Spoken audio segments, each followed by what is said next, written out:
மனசு.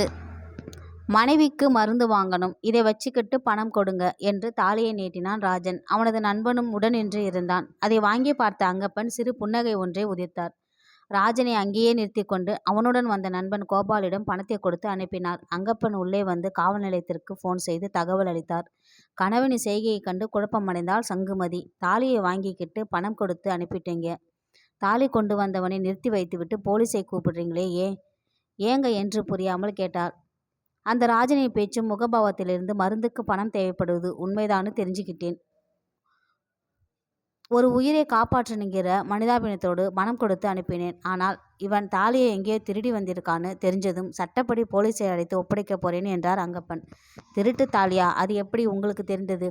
அந்த தாலியை கையில் வாங்கி பார்த்ததுமே தெரிஞ்சு போச்சு, அது பெண்கள் அணிந்து கொள்கிற தாலி இல்லை என்று. இது கோயில் அம்மன் சிலைக்கு அணிவிக்கிற சாமி திருமாங்கல்யம். அதில் இருக்கிற நாமம், ஸ்டீல் சக்கரம் எல்லாம் வேறு எந்த ஜாதிக்காரங்களும் பயன்படுத்த மாட்டாங்க. மனிதநேயமும் சதுரியமும் கலந்த கணவனின் நடத்தையை கண்டு சங்குமதி பெருமை பொங்க அங்கப்பனை பார்த்தாள்.